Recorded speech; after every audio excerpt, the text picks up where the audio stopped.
Hello my loves, I hope you're all doing really well. Welcome back to my channel. If you're new, my name's Manpreet and don't forget to subscribe for more videos.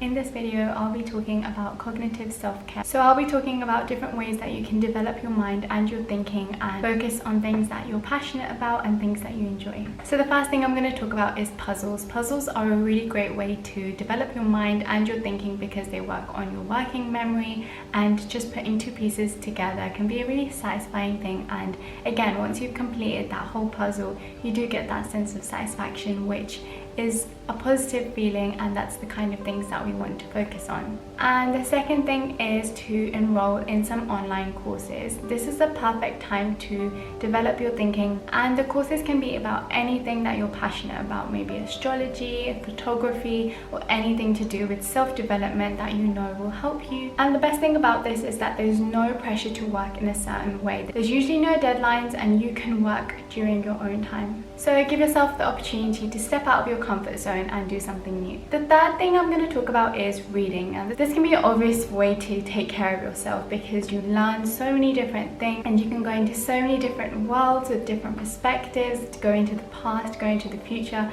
There's so many amazing books out there that can take you anywhere you want to go. And this is actually a really good way to take care of yourself because on the days that you're overwhelmed or burnt out, it's a really good way to detach yourself from everything that you experience in the day until you feel like you're ready to tackle it. And with that being said, you can also read some self-development books which are obviously really amazing, and they can teach you so many different ways on how to go about your life in a more positive way that's going to benefit you in the end. And this moves on to my second point. You don't always have to read a book to develop yourself, but self-development is one of the biggest forms of self-care that you could do. So learning about how to improve yourself is really, really important.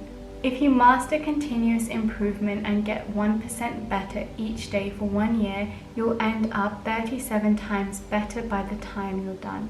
So no matter how small you think it is, but working on yourself every single day, whether it's looking at a quote, reading a book, or talking to a friend, spending that time focusing on yourself will help you get you wherever you want to be. We have this amazing mind that has the ability to absorb so much knowledge and create a really deep understanding about the world and everything around us. So let's give back to ourselves and make sure we have an opportunity to continue to grow. You would never take water and sunshine away from a plant, so don't take the opportunity for growth away from yourself. And my next point is to learn a new language. Now, before this gets really overwhelming, you don't ever have to be fluent in a really complicated language. That's not what it's all about. But just learning a few common phrases of a country that you're planning on visiting soon can be really rewarding. And once you start to use these phrases in that country or practice and become better and better, it's a really satisfying thing to do. And my next point is to watch a documentary. There are so many documentaries out there and we are lucky enough to have easy access to all of them. They're very factual, so we get a lot of knowledge from them, and we also have something to reflect upon afterwards. So many documentaries that I've seen have inspired me to change my life in drastic ways, which I'm so grateful for. For example, Forks Over Knives on Netflix is a really great one to just give you that realistic awareness about your health and how food impacts you. Heal is another beautiful one where there's loads of spiritual teachers who share their thoughts, and that's been a really inspirational one for me too. My next point is to do some personality research. This is a really fun thing to do, and it can actually teach you a lot about yourself and about other people. One of my favorite ones is the 16 personalities test. So I remember doing this about 4 years ago, and I did one recently and the results were completely different. I can't remember my exact personality type, but I'll leave it here. The reason I believe that personality research links with self-care is because once you start to look into who you are, you learn more about yourself and you start to build a better understanding about why you might feel certain ways in situations or you do certain things. Something really important that I want to say is that if you ever do any kind of personality test online, don't let it define you, because we are human beings who are always growing and our personality is always changing. Like I said, my results have been different from this exact same test within a few years. So not one test will define who I am for the rest of my life.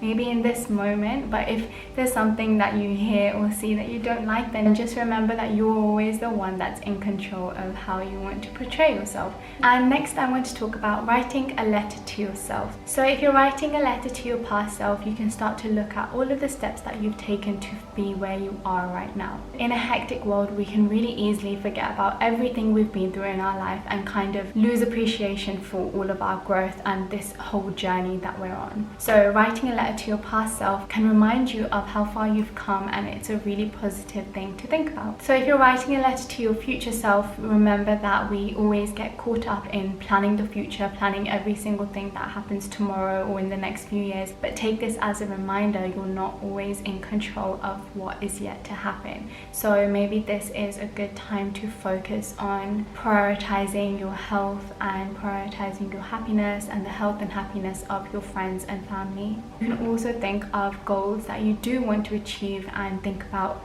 specific ways that you can get there, specific steps that you will take to reach those goals. And number 9 is to play some games. I like to play Sudoku and Cluedo. And Cluedo is one of my favorite games because it requires so much thinking and learning about everyone's behaviors and looking past their poker faces and just learning about everyone's behavior and really analyzing that. It's something that I really enjoy. So it's a really good way to take care of yourselves because you're improving your thinking skills. And my last tip is that you're different to what society wants you to be. So take all of these tips and put them together and learn how to be more aware of how everything is impacting you, and remember that you're always the one that is in control of how you react and the actions that you take. So learning about yourself, learning how to be more aware of how people in your life or how the environment that you're in is affecting you is a really good way to take care of yourself and prioritize your own needs and remind yourself to be who you're meant to be. And that's all for this video. Don't forget to subscribe and give it a thumbs up if you enjoyed it. Also leave a comment down below if there's anything else you'd like me to talk about. I hope you all stay safe and take care of yourselves. See you soon. Bye.